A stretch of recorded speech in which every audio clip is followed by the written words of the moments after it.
Su Biblia en esta tarde, les pido que la abran en el capítulo 25 del libro de Mateo. Evangelio de Mateo, capítulo 25, y tenemos como título la parábola de las 10 vírgenes. La parábola de las 10 vírgenes. Mateo, capítulo 25, versículos del 1 al 13. Entonces es Jesús hablando: el reino de los cielos será semejante a 10 vírgenes que, tomando sus lámparas, salieron a recibir al esposo. 5 de ellas eran prudentes y 5 insensatas.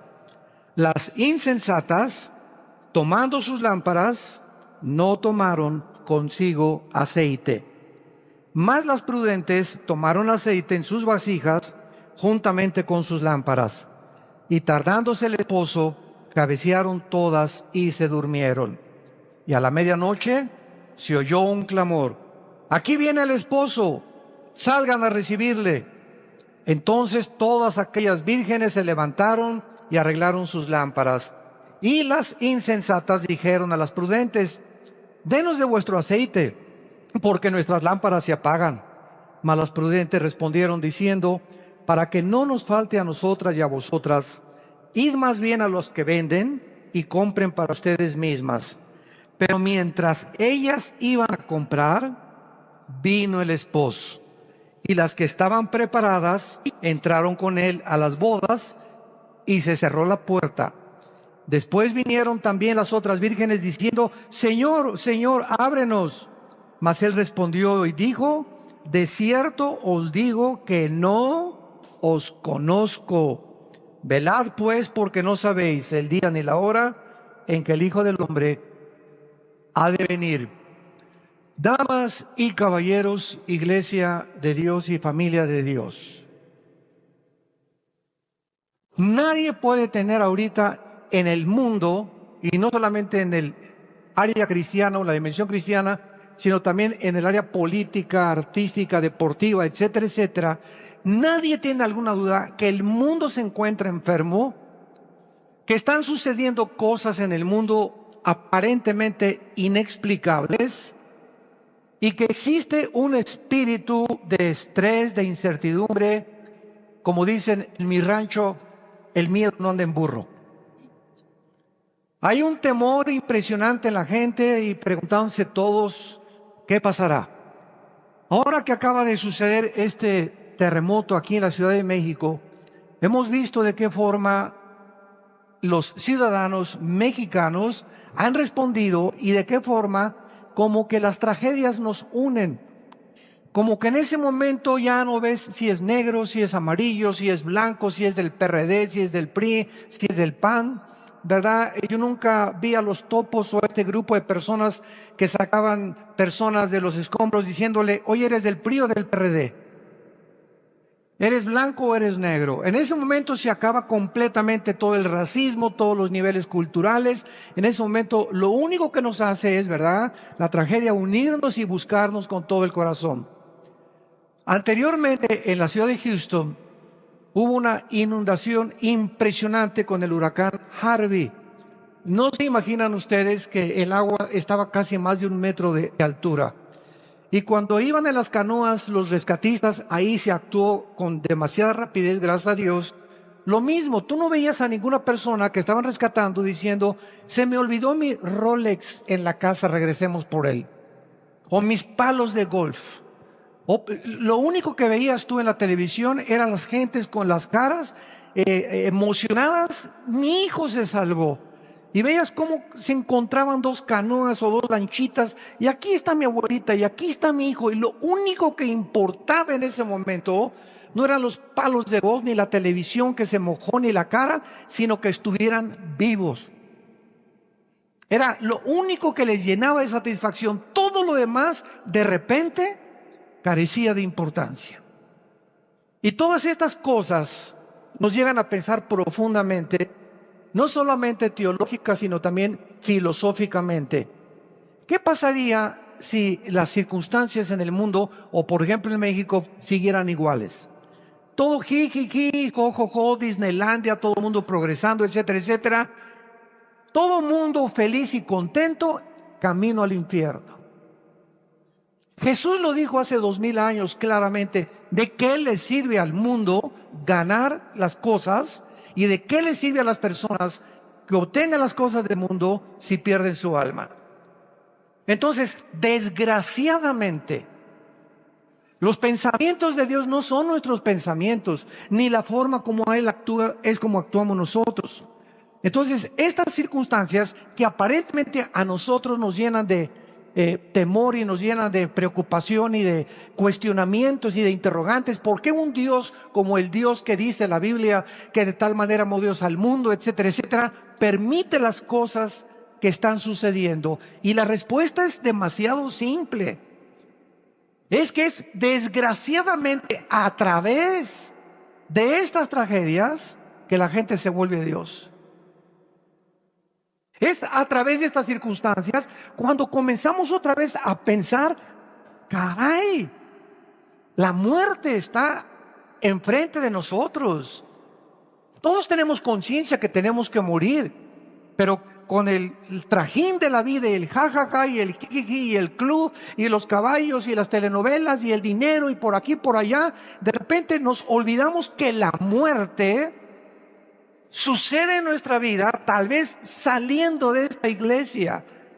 Tal vez cuántos de los que nos están escuchando, hoy es el último día que Dios les está hablando a sus corazones. Y son estas circunstancias las que nos hacen comenzar a reflexionar otra vez. Y yo hubiera estado en esos escombros. ¿Cuántas miles de personas son las que se han encontrado en los grandes terremotos de más de 500, 2000, 5000 personas? Se fueron a la cama, se durmieron creyendo que iban a amanecer. Habían checado a las 6 de la tarde en el hospital y le dijeron, usted está sano, usted tiene una buena dieta y usted pura alimentos orgánicos come y bebe y muchos alimentos y se cuidan también haciendo ejercicio y el agua y nada de eso está mal. Pero de repente nos damos cuenta que aunque tengamos la mejor salud del mundo, la muerte nos llama a casa en el momento más inesperado. Esto nos hace reflexionar a nosotros que seguimos en este mundo vivos, considerar qué es el cristianismo, porque las iglesias, escúchenme, las iglesias cristianas evangélicas en el mundo entero están llenas de personas no salvas, que creen que por ir a la iglesia tiene la salvación y son las que se van a llevar el susto de su vida, como la parábola que vamos a continuación a desarrollar. En esta parábola, el Señor Jesucristo nos advierte la importancia de permanecer velando, diario, continuamente, no solamente el domingo. La vida cristiana es una relación personal, viva, orgánica con alguien que vive, que es Jesús. Y si tú no tienes esta relación diaria, viva, orgánica con Jesucristo, aunque el domingo vayas a alguna iglesia o tengas alguna religión, ¿qué susto te vas a llevar? Y esta es la parábola precisamente que Jesús ha descrito para que comencemos a prepararnos y a considerar realmente qué es la situación o en qué situación me encuentro. Dado que las circunstancias son inesperadas y que puedo morir saliendo mañana, un ataque al corazón, una embolia cerebral, un balazo, un accidente, un temblor, me cae una losa arriba de la cabeza, una inundación, de muchas formas, pero todos tenemos que morir. Tenemos que considerar, mientras estamos vivos, si realmente tenemos la salvación. Esta parábola es también un retrato dramático de lo que le sucederá a los cristianos que se decían cristianos y no lo eran. Y pertenecían al coro, pertenecían a la alabanza, pertenecían a diáconos, pertenecían a la seguridad, pertenecían al grupo de oración, pertenecían afuera, eran pastores, eran obispos, eran lo que tú me quieras llamar. La iglesia está llena de personas que no saben ni han entendido lo que es el cristianismo.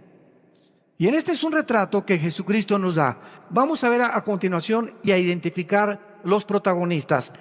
El esposo está mal traducido. Si lo quieren ustedes corregir en sus Biblias, es la palabra numpíos, con N de Nancy, U, M de mamá, P de papá, H, I latina, O, S de Samuel. Numpíos, y es el novio. Entonces, siempre que se traduce esposo en el Nuevo Testamento, está mal, porque Jesucristo no es todavía nuestro esposo. Vamos a demostrarlo a través de varios versículos en este momento. Entonces, el novio aquí es el Señor Jesucristo. Las vírgenes prudentes son los verdaderos creyentes, los que tienen la salvación y están seguros de su salvación. Las vírgenes insensatas son los falsos creyentes, los cristianos que han ido a la iglesia y han ido a muchos estudios, pero nunca han sido regenerados, nunca nacieron de nuevo, nunca entendieron que era realmente que la necesidad más importante para asegurarnos de que pertenecemos al reino de Dios es el arrepentimiento. Y las iglesias, de acuerdo a una estadística que hicieron allá en Latinoamérica, más del 60% de las personas que van a las iglesias ni siquiera oyeron ni les predicaron nunca que tenían que arrepentirse. ¿Qué es eso del arrepentimiento? Pues ya no dejo de fumar, ya estoy arrepentido. Ya no dejo las drogas, pues ya estoy arrepentido. Y ya dejé a mi amante, ya estoy arrepentido. El arrepentimiento, lo explicábamos ayer en la conferencia en el World Trade Center, en el desayuno que tuvimos. El arrepentimiento es fácilmente ilustrado de esta manera. Es ir caminando en un camino equivocado. Y de repente Dios te habla, te ilumina el entendimiento, te dice vas mal, estás a punto de pasar la luz amarilla, si se prende la roja, vas a destruir tu vida y tu familia. Y en ese momento el arrepentimiento no es una vuelta de 90 grados. Porque mucha gente dice, bueno, el arrepentimiento es ya no voy a fumar, ya no voy a tomar, ya no voy a adulterar, etcétera, etcétera. Aunque hagas muchas buenas cosas, y hay que dejarlas desde luego con el poder de Dios, no es el arrepentimiento. El arrepentimiento es, reconocer todas estas cosas, pero es un giro de 180 grados. Que no solamente dejas de hacer esas cosas, sino que te vuelves a Dios. Porque ¿de qué te sirve dejar lo que tú estás haciendo? En este caso, los mormones nos ganan porque ni café toman. Entonces, hay muchísima gente más moral en ese sentido que los mismos cristianos, que ni café toman, ni Coca-Cola, olvídate, solo el diablo toma Coca-Cola. Pero si tú no te vuelves completamente a Dios, porque si tú dejas de hacer esas cosas, Alcohólicos Anónimos es una institución muy altruista y te quita el alcohol. Marihuanos Anónimos, Neuróticos Anónimos, etcétera, etcétera, ayudan a dejar muchas cosas. Pero no solamente se trata de eso, sino de que nos volvamos a Dios y camines ahora, de aquí en adelante, con la Biblia delante de ti, en contrario a lo que tú ibas, y comiences a leer y a seguir diariamente para que sepas en qué camino me encuentro. Si estoy siguiendo a Jesucristo, es algo diario. Es algo diario. Y mientras esto no forme disciplina de tu vida, se puede dudar realmente que tengas tú la salvación. Porque has dejado de hacer buenas cosas, eres una persona altruista, eres una persona moral. Y como los fariseos en tiempos de Cristo nos hubieran ganado a todos nosotros. No por afuera, ¿verdad? Y olvídate, ¿no? Y aquí está la mujer adúltera, y la ley dice que hay que matarla a pedradas, etcétera, etcétera. Eran impresionantemente implacables. Y eran limpios ante la sociedad, pero su corazón, Jesucristo les dijo, es como un sepulcro.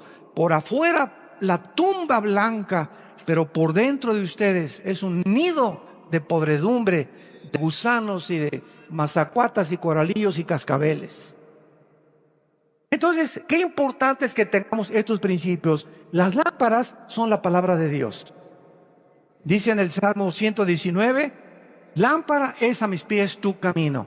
Entonces las lámparas es un símbolo, o tratan de significar la palabra de Dios, que es la forma como Dios nos alumbra nuestra vida y el testimonio que damos. Y el aceite de las lámparas, que vamos a continuación a ver, es el Espíritu Santo, es la unción del Espíritu Santo que llena la lámpara. Vamos a ver que no basta solamente traer la Biblia, porque hay un dicho que decía Charles Spurgeon, el príncipe de los predicadores: el diablo nunca es más diablo que cuando trae la Biblia debajo del brazo. O sea, tú puedes ver a mucha gente, hay cantidad de sectas que usan la Biblia, que la Luz del Mundo, los Testigos de Jehová, Adventismo del Séptimo Día, etcétera, etcétera, Ciencia Cristiana, usan la Biblia. Cuando Cristo se enfrentó a Satanás, Satanás no le citó el manifiesto comunista. Satanás le citó a Cristo el libro de Deuteronomio, se lo sabía de memoria Satanás. Cuando los demonios le conocieron a Cristo en las sinagogas, ellos fueron los primeros que le dijeron: tú eres el Hijo de Dios. O sea, el diablo no es ateo. Los demonios no son ateos. No basta decir creo en Dios. La pregunta es ¿en cuál Dios? Y el apóstol Santiago en su capítulo 2, en el Nuevo Testamento, lo aclara. No basta decir simplemente que creo en Dios. Los demonios creen y tiemblan, sino que necesitamos manifestar con nuestra vida que realmente hemos experimentado un cambio radical que nos ha hecho cambiar una vuelta de 180 grados, y que digan: pero Juanito, ese no es Juanito, esa no es Paulina, esa persona yo no me la creo, es completamente diferente. Cuando el apóstol Pablo se convirtió, él tenía miedo de eso, y comenzó la gente a decir: no, él te trae un rollo nuevo ahí, ese no es Pablo. Si lo vimos matar cristianos, Pablo mataba cristianos y era testigo de las muertes de los cristianos. Y de repente se aparecen los apóstoles y lo tienen que presentar para que los mismos apóstoles lo aceptaran y creyeran que Dios lo había cambiado. Yo recuerdo mi propia conversión. Yo era tan malo antes de ser cristiano, ateo y comunista y lo que tú me quieras poner, que cuando me convertí pasaron 2 o 3 años para que mi propia familia creyera que realmente me había cambiado. Creyeron que era un rollo mío para poder seguir siendo malo o seguir haciendo cosas malas. No lo podían creer de lo malo que era, que yo pudiera haber cambiado. Y eso es realmente lo que impacta a la gente, que ya no somos lo que somos. Ya don Pancho pues fíjese que mi esposo no me ama, hermano, ni me abraza. Y voy con don Pancho, es que con sus bigototes, pues así me hizo mi familia. Y todos en la familia somos fríos y a las viejas no se les tiene que abrazar. Me respete nada más y que esté sometido a mí. Oiga, don Pancho, le tuve que decir: es que si usted no cambia después de recibir a Cristo, y si su papá sí lo enseñó, y usted fue frío antes de recibir a Cristo y no abrazaba a sus hijas ni abrazaba a su esposo, si usted no experimenta un cambio en su vida, no es mentira su conversión. Cristo vino a cambiar nuestras vidas radicalmente. Y si no hay ese giro de 180 grados, es mentira que tú seas cristiano.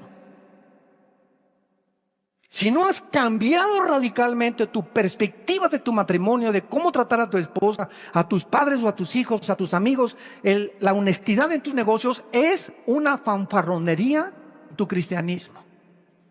Y de eso se trata esta parábola, precisamente de despertar las conciencias y darnos cuenta quién es y quién no es cristiano. Vamos ahora a continuación, y dice el versículo 1: entonces el reino de los cielos será semejante. Esta frase, será semejante, es lo que caracteriza las parábolas. Cristo está usando una comparación. ¿A quién? Al reino de los cielos. ¿Qué comparación usa? 10 vírgenes que vamos a ver que todas tenían sus lámparas. La palabra esposo, ya vimos, es numpios, que es novio.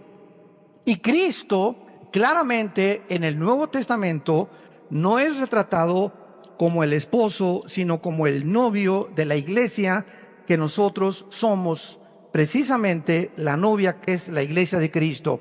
Por ejemplo, en Mateo 9:15, anteriormente a estos capítulos, dice: Jesús les dijo a los discípulos: ¿acaso pueden los que están de bodas tener luto entre tanto que el esposo está con ellos, o el novio? Ponle novio también ahí. Pero vendrán días cuando el novio les será quitado, y entonces ayunarán. ¿Cómo lo sabemos? Porque es hasta Apocalipsis capítulo 19, en las bodas del Cordero, cuando viene nuestro matrimonio con Jesucristo. Claro que todo es un simbolismo, ¿verdad? Hasta que no se celebren las bodas del Cordero, no estamos ya verdaderamente como la esposa de Jesucristo. Vean ustedes ahora en 2 de Corintios capítulo 11, que el apóstol Pablo también tenía interés de que el cristiano entendiera este principio. 2 de Corintios 11, versículo 2. Porque os celo con celo de Dios, porque los he desposado, o sea, comprometido con un solo esposo, para presentarlos como una virgen pura a Cristo.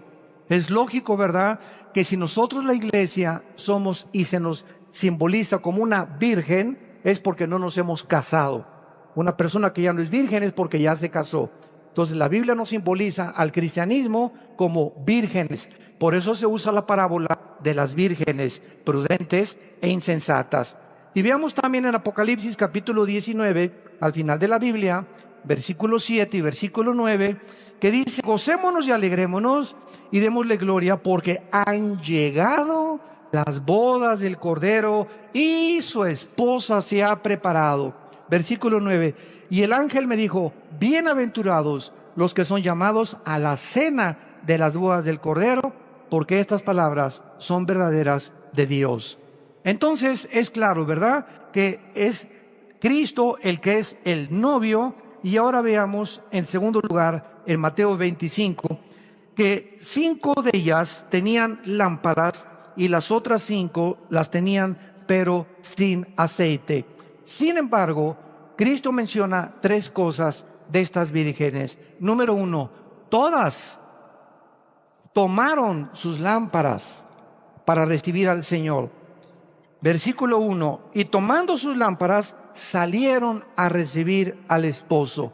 Todas corrieron a recibirlo. O sea, todas aparentemente profesaban que Cristo era su Señor. Y así podemos ver en la Biblia que existen muchísimas personas, de eso se trata esta conferencia, que llevan su Biblia debajo del brazo, sin embargo no tienen una relación con el Hijo de Dios, porque aunque tengas la Biblia, si no tienes al Espíritu Santo, que es la unción, tu Biblia carece de poder. Este libro, ¿verdad?, es un libro impreso con páginas impresas. Una vez yo llegué a una iglesia, me reservo el nombre de la iglesia, que creían que la Biblia tenía el poder, en el sentido que al llegar yo a predicar me dijeron: usted tiene que lavarse las manos antes de tocar este libro santo. O sea, esto es hacer un ídolo de un libro. Y la Biblia en sí, ¿verdad?, es letra. Si no tiene al Espíritu Santo, es letra muerta. ¿Por qué? Porque no me cambia. Es un libro como cualquier otro. Lo que da vida a este libro, y las personas que se acercan a este libro y son transformadas con este libro, es porque tienen dentro al Espíritu Santo, que es el autor de la Biblia, quien aplica este libro en sus almas. Pero si tú vienes con un doctorado en ciencias políticas y en filosofía y letras y te dan el premio Nobel de astrofísica, a la Biblia, sin el Espíritu Santo, por más inteligente y más intelectual que seas, no va a cambiar tu vida mientras tú no te rindas a lo que dice la Biblia, que aceptes a Cristo como tu Salvador. Entonces estas vírgenes, aunque tenían todas las Biblias, dice el versículo 2 y 3, 5 de ellas eran prudentes y 5 insensatas.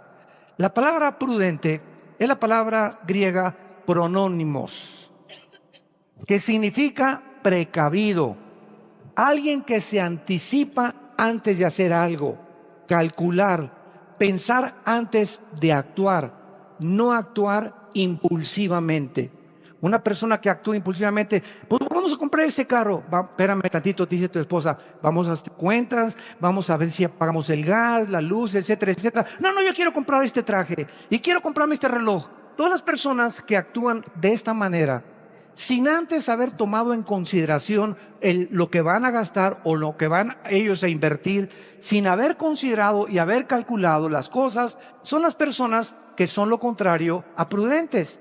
Son personas impulsivas, son personas que actúan inmediatamente por sus emociones. Vamos a comprar este viaje ya inmediatamente. Espérame tantito, todo lo que hagamos, seamos prudentes. Y dice Cristo en Mateo 10, como las serpientes. Se usa a las serpientes, a las víboras, como el ejemplo de la prudencia. ¿Y saben por qué?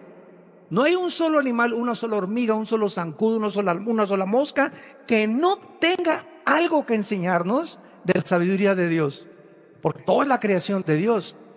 Y las víboras son reptiles que cuando está el ratón, ellas calculan de una forma impresionante la distancia, de una forma maravillosa en su mente, en su cerebro que tienen, la distancia que tienen y el momento oportuno en que tienen que saltar, y el 99.9% de las veces nunca fallan para atacar a sus víctimas.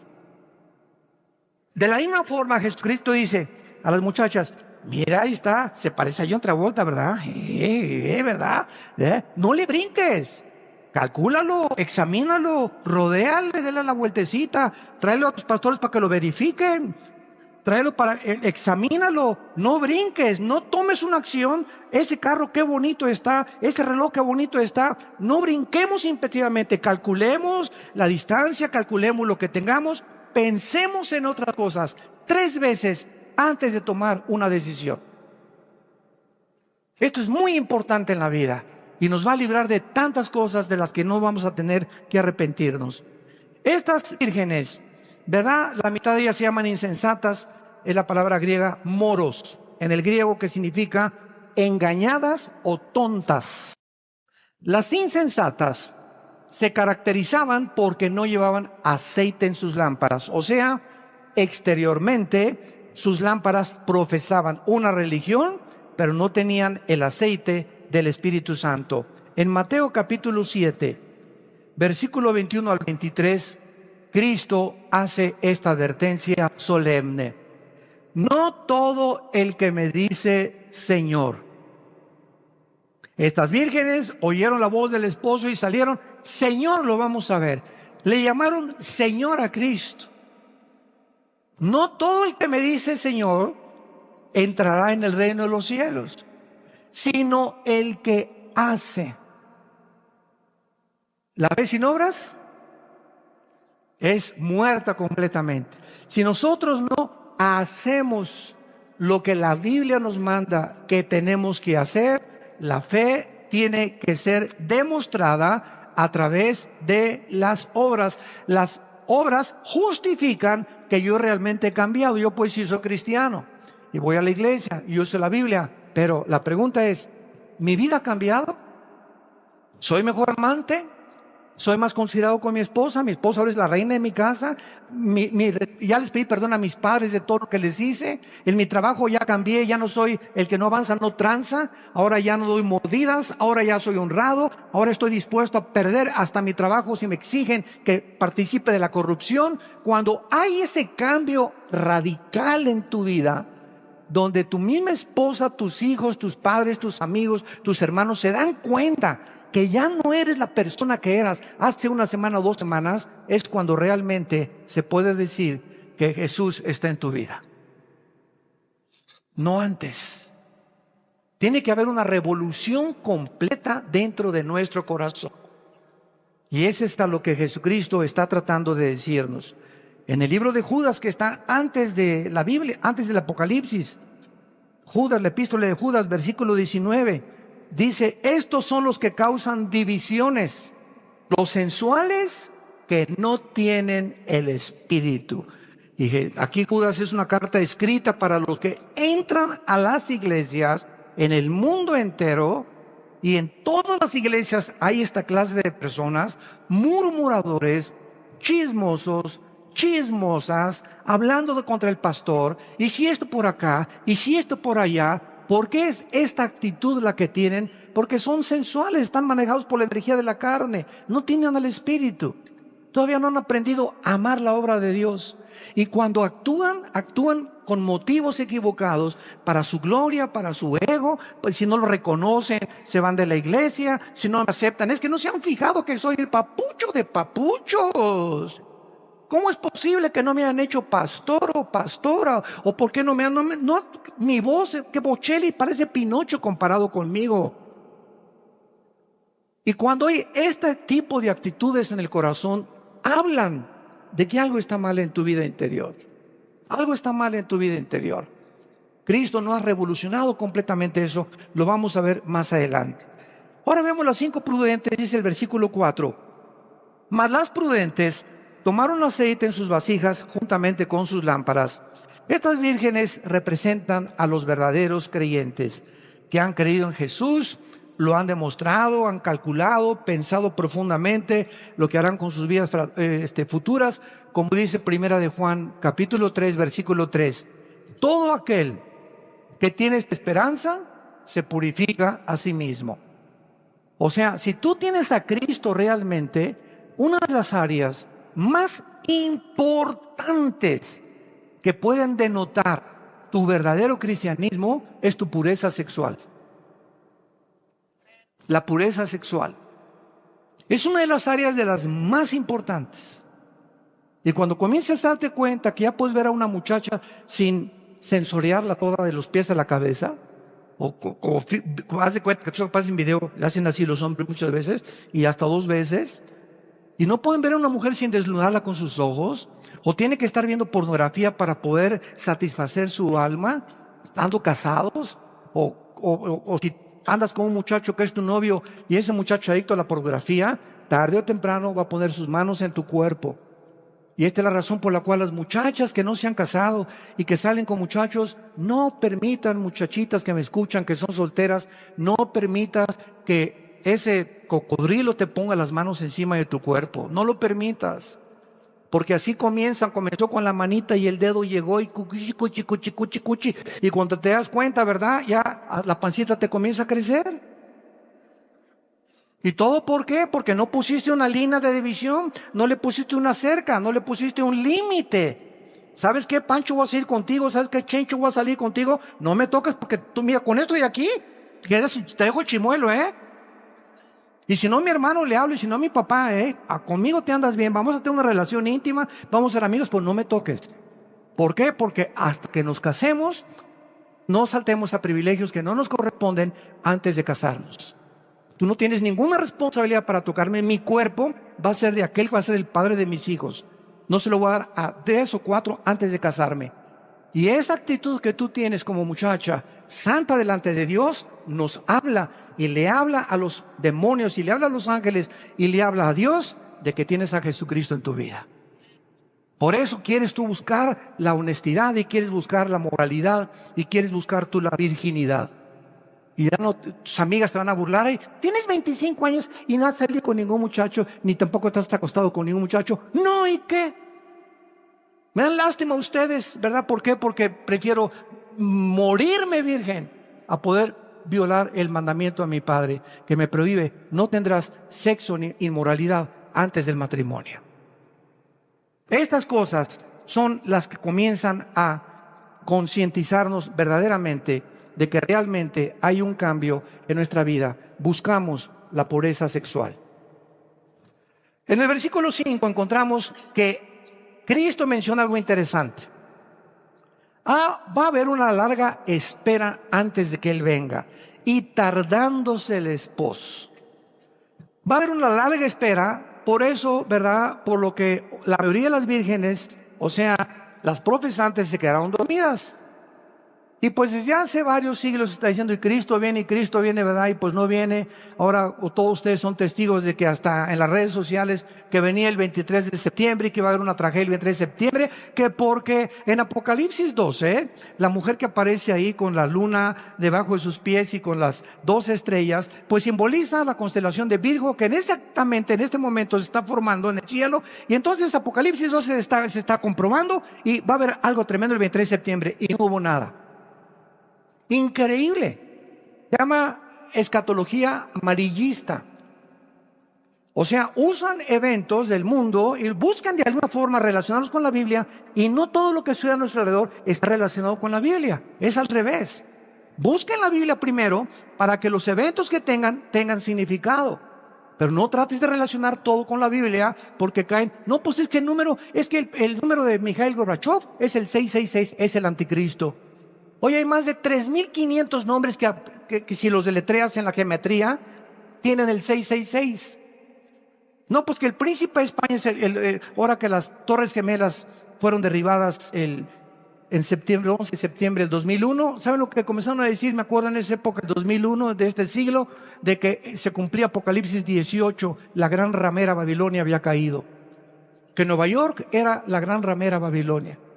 Y nos bombardean por todos lados y los cristianos se creen todo lo que leen en las redes sociales. Nunca vuelvas a leer y que va a temblar el 15 de septiembre y que va a pasar estas cosas. La Biblia es un libro completo, una revelación que no hay que agregarle nada. No hay ninguna fecha, ningún día, ninguna hora para poder pronosticar absolutamente nada. Entonces, todo lo que tú oigas son hipótesis, son teorías, son filosofías, pero de acuerdo a la Biblia, lo vamos a ver, nunca vamos a saber cuando nos sobrevenga el llamado para irnos a casa con el Señor. Entonces, dice el versículo 5, comenzaron a cabecear todas y se durmieron. Y a la medianoche se oyó un clamor que dijo: ¡ahí viene el esposo! Salgan a recibirle. La idea es que nos va a parecer que se está tardando Jesús, ¿verdad? Se está tardando Jesús, más tiempo de lo esperado, porque millones de creyentes a través de los siglos lo han estado esperando. Sin embargo, si no ha llegado, llegó a ellos el día que se murieron. Entonces, de que va a venir físicamente, va a venir físicamente, pero si no viene en 5 años o en 3 años, el día que tú te mueras y el día que yo me muera, vamos a tener a Dios como el juez o como el salvador de nuestra vida. Y esto es muy importante. Hace algún tiempo les conté que había un hombre, no me dijo si era ateo, agnóstico o fanático de qué cosa, y me preguntó saliendo a un desayuno de un hotel: oiga, ¿usted es el que dio la conferencia? Sí, a sus órdenes, ¿en qué le puedo servir? Y me dice: pues es que Dios es todopoderoso, ¿verdad? Le digo: claro, es Dios todopoderoso. Y me dice: y si es todopoderoso, Él puede acabar con el mal, ¿verdad? Claro que sí, Dios puede acabar con el mal. Y dice: ¿por qué entonces, si Dios es todopoderoso y no ha acabado con el mal, entonces significa, conclusión, de que no es todopoderoso? Y le contesté y le dije: ¿sabe una cosa? Dele gracias, compadre, porque comenzaría con usted. Entonces, dice en 2 de Pedro 3, versículo de 3 al 4, que Dios es paciente y no ha hecho lo que queremos que haga, que ya venga, que ya acabe con el mal, por su paciencia, para darles oportunidad a muchos de ustedes que nos escuchan aquí físicamente y por las redes sociales, para que te arrepientas. Entonces, si Cristo hubiera venido la semana pasada o hubiera acabado con el diablo la semana pasada, ¿cuántos de los que nos escuchan estarían en el infierno? A verlo, velo desde esa perspectiva, porque los pensamientos no son igual a nuestros pensamientos. Él no piensa como nosotros. Entonces, Él no lo ha hecho porque Él anhela que el mayor número de personas vengan a la cruz antes de que comience la gran tribulación. Y el peligro de dormirse, esto es una realidad de la naturaleza humana. Por naturaleza somos dormilones y nos cansamos. Yo como pastor se los digo sinceramente, ¿verdad? Y conozco a muchos líderes igual que yo. No se imaginan, el otro día me habló un pastor y me dice: yo tengo problemas en mi casa, en mi iglesia. Y le dije: si tú tienes problemas en tu casa, escúchame esto. Yo tengo problemas con más de 38 iglesias que tenemos ya en el mundo, con los misioneros, con el dinero, con la administración, con las secretarias, con los carros, con los boletos de aviones, con los congresos, con los seminarios. Si tú tienes esas, ¿sabes una cosa? Parece que estás en un lecho de rosas, le dije. Entonces dije: tú no te imaginas los problemas que yo tengo, le dije. Y estoy así, y llego a mi casa y nadie lo sabe, y nos vemos aquí en público, ¿verdad? No, el hermano se ve muy bien, etcétera, etcétera. Pero cuántas veces llegamos así, y he llegado a mi casa, me desplomo así junto a mi cama, agarro mi cojín, me lleno de lágrimas, orando, intercediendo, gritándole a Dios: Señor, echando mi ansiedad sobre ti, no quiero amanecer así, no quiero que esta actitud mía afecte a mi esposa ni a mis hijos, no quiero proyectar eso, ayúdame, sosténme, tú eres mi fortaleza, mi pronto auxilio en las tribulaciones, Él es mi roca firme, si no estoy contigo, Señor, no puedo vivir para ti. Y sacamos todo aquello y comenzamos otra vez a renovar fuerzas como el águila. Pero la tendencia es dormirnos. La tendencia es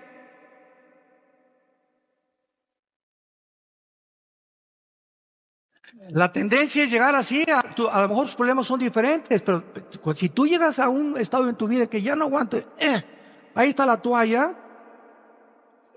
se oye un coro arriba del diablo, alabío, alabao, alabim, bomba, túpanle, más recio, ra, ra, ra.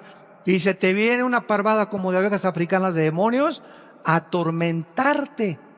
Porque dice la Biblia en el libro del Éxodo que cuando iba el pueblo de Israel adelante, los que amalecitas que comenzaron a atacar a la caravana, nunca atacaban a los que iban en primera fila, a los generales y capitanes, atacaban a los que iban hasta atrás, a los rezagados, a los débiles. A esos son a los que ataca Satanás. Entonces, si tú te desconchinflas, ¿verdad? Y ya no quiero nada, y esto y el otro, y estás un hipócrita y esto no sirve para nada, de nada te sirve tus quejas y lo que estés diciendo. Un cristiano desanimado es un cristiano derrotado. No permitan, santos de Dios, nunca el desánimo. Estamos atribulados en todo, pero no desesperados. Estamos perseguidos, pero no desamparados.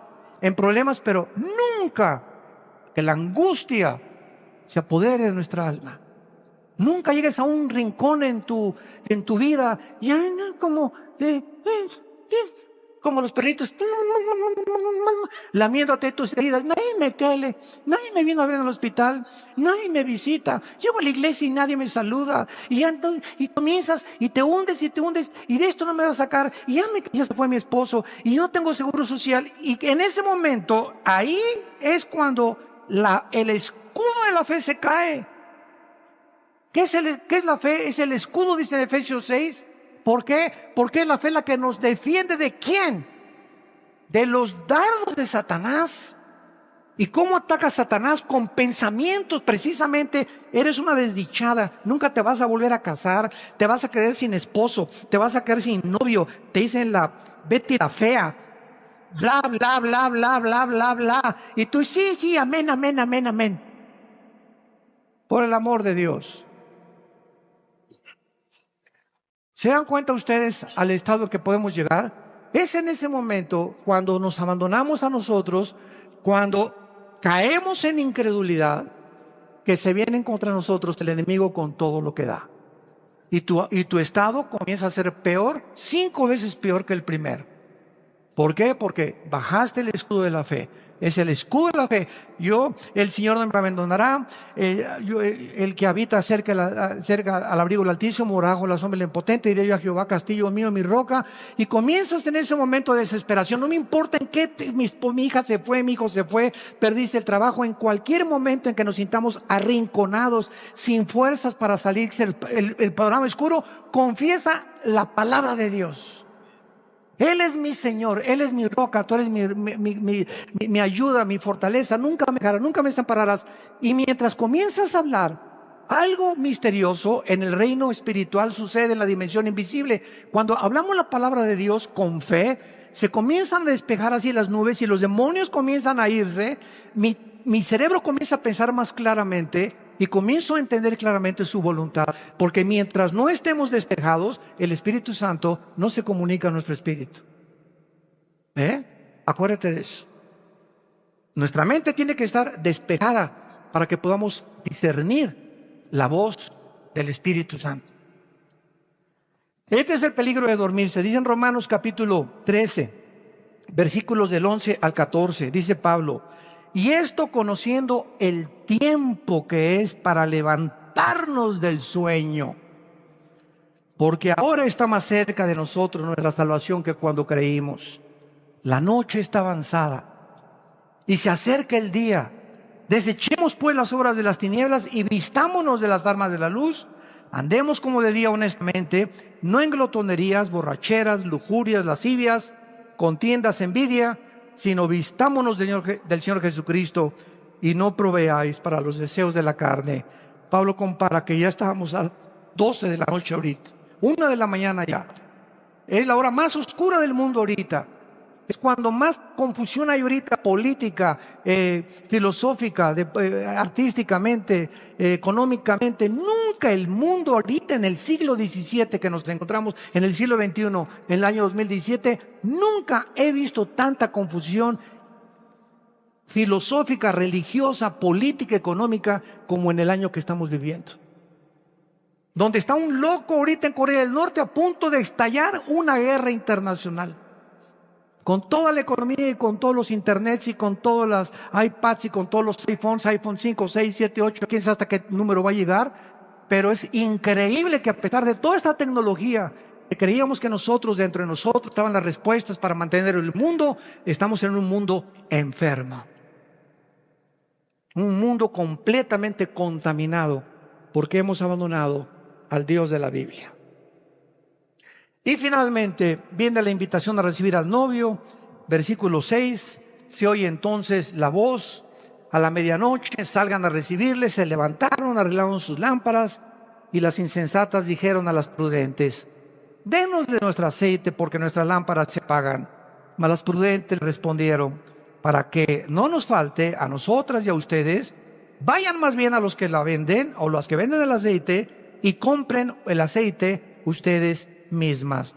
Esta voz de que se oye el esposo es la voz de Primera de Tesalonicenses 4:16, el arrebatamiento de la iglesia, porque el Señor mismo, con voz de arcángel y con voz de trompeta, descenderá del cielo, y esa voz nada más la vamos a oír lo que teníamos el aceite en la lámpara con la unción del Espíritu Santo. Todos los demás van a decir: pues sí, ¿verdad? Oímos, ¿verdad? Etcétera, etcétera. Pero Señor, Señor, y Él les dirá: yo nunca los conocí. Se levantarán para arreglar sus lámparas, pero no van a poder. Las insensatas descubren que no tienen aceite. ¿Por qué? Porque simplemente estaban cubiertas de religión. No había habido nunca un cambio interior en sus vidas. Nunca fueron regenerados, regeneradas, nacidas de nuevo, nacidos de nuevo.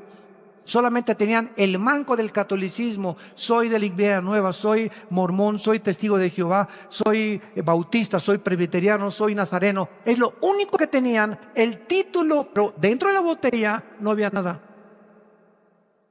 Y cuando venga Cristo no va a estar viendo a ver los bautistas, los nazarenos, los evangélicos. Cuando Él venga, lo único que le va a interesar es lo que está dentro de la botella. La esencia, el espíritu que nos ha transformado y que nos ha revolucionado a todos nosotros. Y finalmente las prudentes, dice el versículo 9, entonces estaban preparadas, sus corazones purificados y santificadas.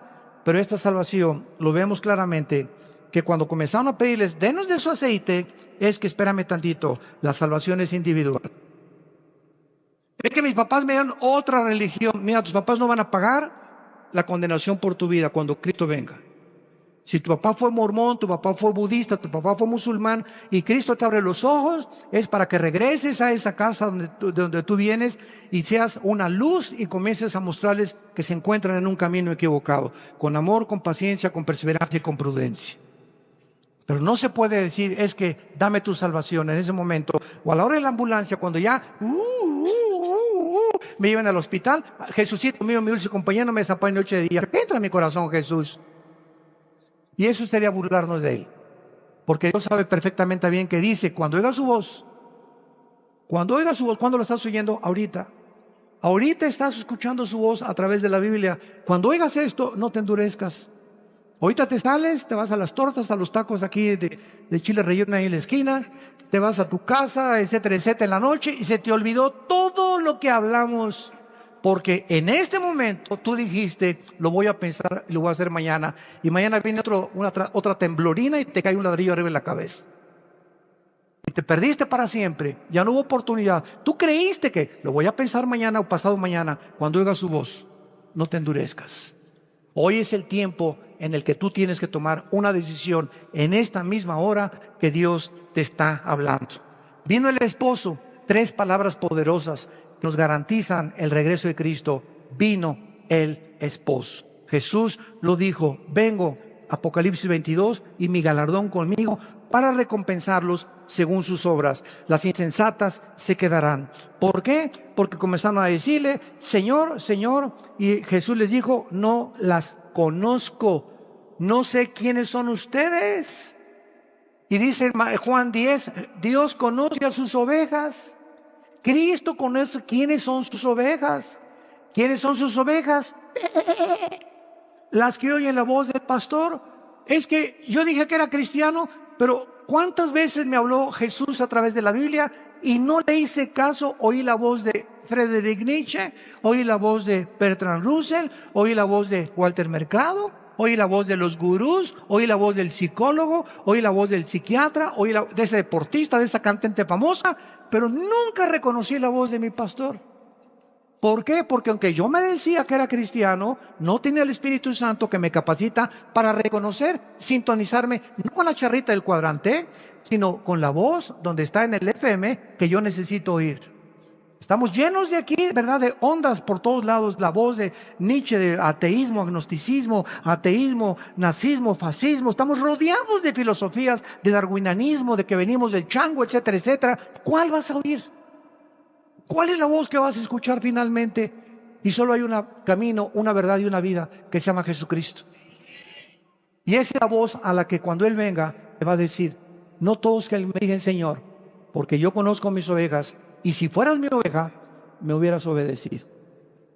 Pero no me obedeciste, porque simplemente no era mi voz la que tú estabas escuchando.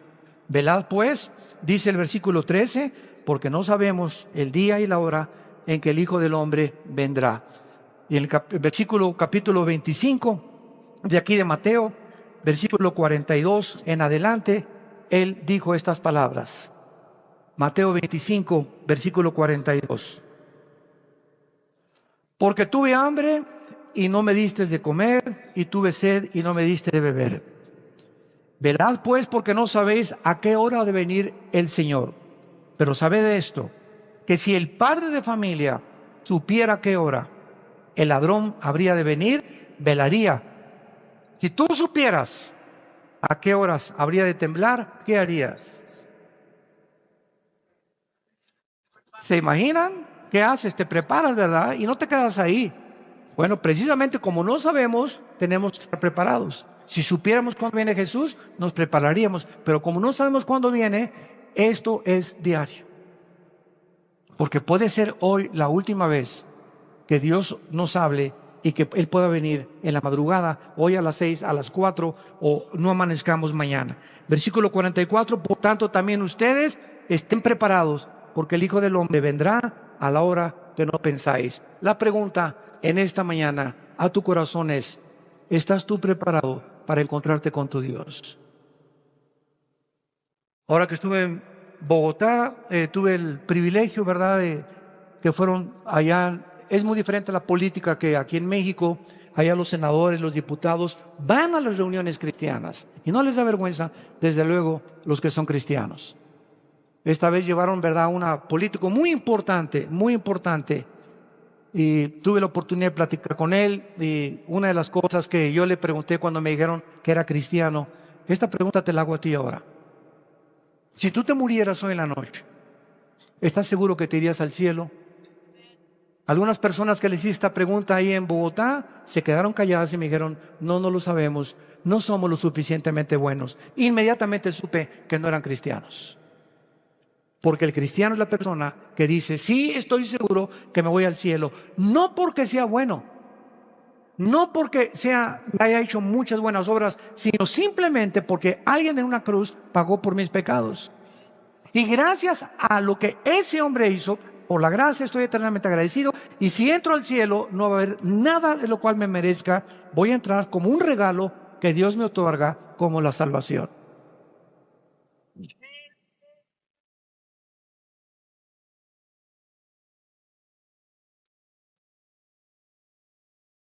¿Podrías tú contestar eso? Si tú contestaste sinceramente, pues mire, no estoy seguro, no eres cristiano.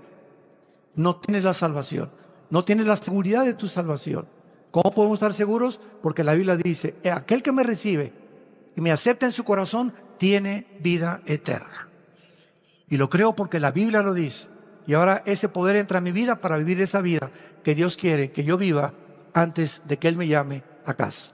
Aprovechemos esta oportunidad, inclinemos nuestra cabeza y digámosle al Señor: te doy gracias, Padre mío y Señor mío, porque me sigues hablando al corazón.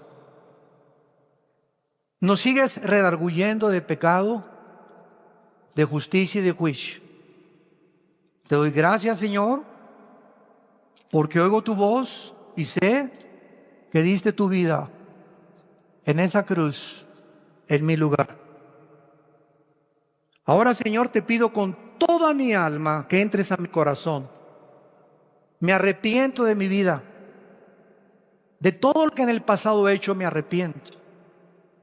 Y yo sé que nunca hubiera podido pagar la cuenta que tenía pendiente de pecado contigo. Pero ahora he comprendido el Evangelio.